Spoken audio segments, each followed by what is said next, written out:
আর late ভ্যারাইটির আম। এই গাছটিতে জুলাই মাসের শেষ সপ্তাহ থেকে আম পাকতে শুরু করে আর আগস্ট মাস পর্যন্ত আগে পরে একটা দুটো করে এই আম পাকতেই থাকে, অর্থাৎ পুরো 1 মাস ধরে পাকা আম খেতে পারি। এই পাকা আমটি আজ কেটে দেখাবো। আমটির ভেতরে একটুও আঁশ নেই, আঠি, আর অসময়ের আম খেতে খুব মিষ্টি। তবে এই আমটি সহজে গাছে পাকতে চায় না। আম পাকার সম্ভাবনা হলে নিজেকেই বুঝতে হয়।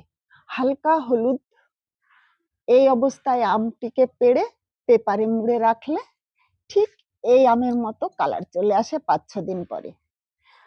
আর গাছে সহজে পাকে না, সামান্য পাকলেই আমটিকে পেড়ে ফেলতে হয়। আজ 3টি আম হারভেস্ট উপযোগী। এই আমগুলি পেড়ে পেপারে মুড়ে রাখলে 5-6 দিন পরে আমার এই প্লেটের আমটির মতো পেকে যাবে আর কালারও সুন্দর হয়। আজ 3টি আম গাছ থেকে হারভেস্ট করব। কষ ঝরছে না, মানে আমটি সম্পূর্ণ পেকে গেছে।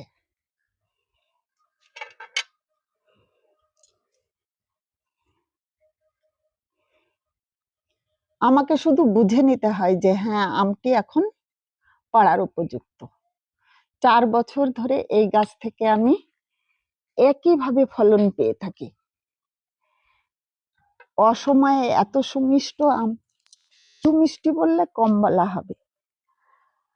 আজ এই আমটি কেটে দেখাই এর ভেতরটা কেমন আর সত্যি আঁশ আছে কিনা।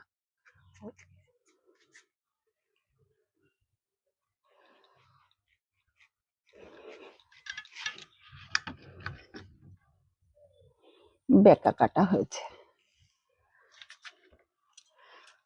আমের ভেতরের কালারটা একটুও আঁশ নেই।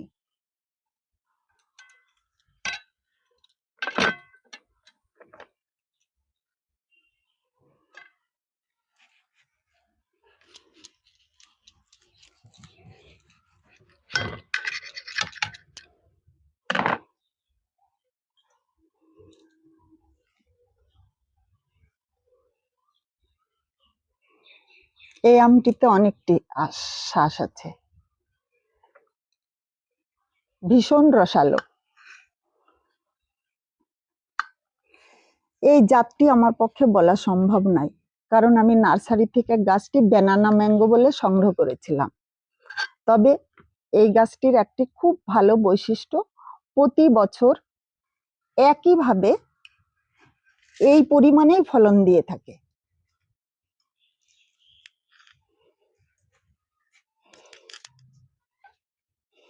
এই মুহূর্তে এই গাছটিতে 18টি আম ছিল, আমি 3টে পেড়েছি।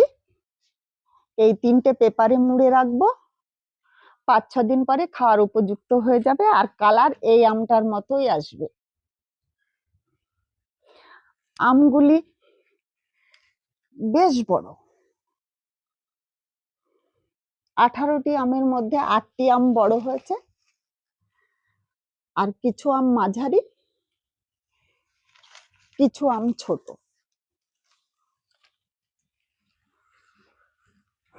এই সাইডের আমগুলি ছোট।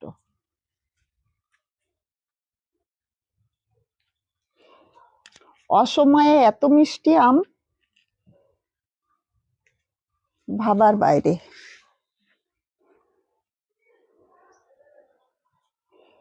ছাদ বাগানে এলে আমার তো মন ভরে যায়।